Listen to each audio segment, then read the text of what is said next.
যেমন মুশফিকের জায়গাটা কভার করতে পারে না, রিয়াদের জায়গাটা কভার করার লোক নাই, যার ফলে আমরা এখানে হেরে যাচ্ছি। আমরা তো মিডল অর্ডারে হারলাম, তাই না? আমাদের ওপেনিং যতই খারাপ খেলুক, লিটন তো হয়তো একটা ভালো জায়গায় নিয়ে গেছিল টিমটাকে, তাই না? একটা ভালো জায়গায়, এখান থেকে তো হারার কথা না।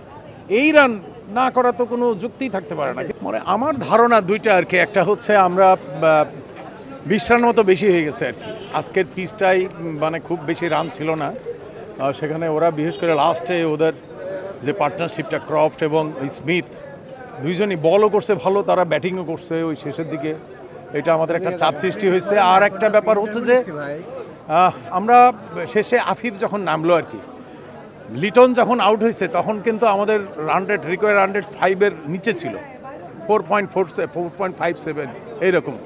কিন্তু আফিফ নামার পরে এত স্লো খেলছে যে আমার ধারণা আর কি যে খেলাটাকে আসলে আমরা করতে করতে আফিফ যখন আউট হয়েছে তখন রিকোয়ার 100/7।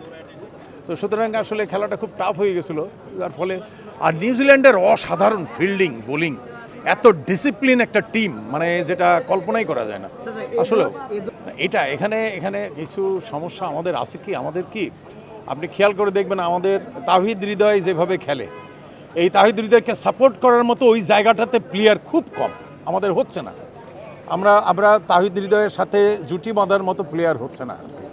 হ্যাঁ, তা আমার ধারণা যে যদি আমাদের ইমন আসে ওপেনিং হিসাবে, ইমন আসার পরে একজন প্লেয়ার যারা আমাদের 1 ডাউন 2 ডাউনে খেলতেছে এদেরকে একজনকে 4 ডাউন 5 ডাউনে নিয়ে যেতে হবে আমার ধারণা আর কি।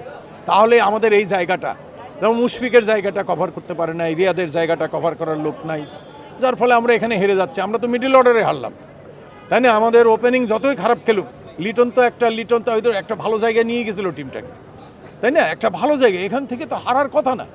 এই রান না করা তো কোনো যুক্তিই থাকতে পারে না। এটা আসলে কি, শান্তকে আমি খুব অত্যন্ত স্নেহ করি, খুব ভালো প্লেয়ার, কোনো সন্দেহ নাই। কিন্তু তারপরও যাই হোক, মানে এখানে যেহেতু তামিম আউট হয়ে গেল, ঠিক নেমেই একই রকম বলে সে বল তারায় মারতে যাবে, এটা খুব দুঃখজনক। শান্ত হিসেবে, শান্ত তো একটা অনেক পুরাতন প্লেয়ার, শান্ত দীর্ঘদিন ধরে খেলতেছে, একজন অধিনায়ক। হ্যাঁ, তাকে আমরা আশা করি শান্তকে এই বিষয়টা শান্তও বুঝবে যে আমি এটা একটা মেজর ভুল করছি। নিশ্চয়ই আমরা ভুল থেকে শিক্ষা নিব, আগামীতে শান্ত নিশ্চয়ই এটা বুঝবে, সে ভিডিও দেখলেই বুঝতে পারবে যে তার ভুলটা কোথায়। ইনশাআল্লাহ আমরা আগামীতে কামব্যাক করবো আশা করি। যে ভুলগুলো আমরা করেছি, এটা আজকে বাংলাদেশ যদি টসে জিতে প্রথমে ব্যাট করতো, বাংলাদেশ যদি 240 করতো, ওরাও কিন্তু পারতো না। আপনি লাস্টে খেয়াল করছেন বল কিভাবে লো হচ্ছে, মানে বিগ হিট করাই যাচ্ছে না।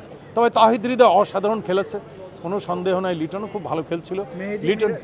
মেহেদি মিরাজ যাই হোক, সে বোলিংয়ে খারাপ করে নাই, কিন্তু ইদানিং ব্যাটিংয়ে সে আসতেই পারতেছে না ভালো। তার ব্যাটিংটার প্রতি আরও নজর দেওয়া উচিত। কোচ এবং যারা আছেন ঊর্ধ্বতন কর্মকর্তা, যারা টিম নিয়ে ভাবেন, মিরাজের ব্যাটিংটাকে আরেকটু আমরা চাই, মিরাজ ব্যাটিংয়ে আরেকটু রোলিং করুক, আরেকটু খেলুক, এটা একটু চাই আমরা। তো দেখা যাক আগামীতে মিরাজ যদি আরেকটু ডেভেলপ করে, মিডল অর্ডারটা অনেক হেল্প পাবে।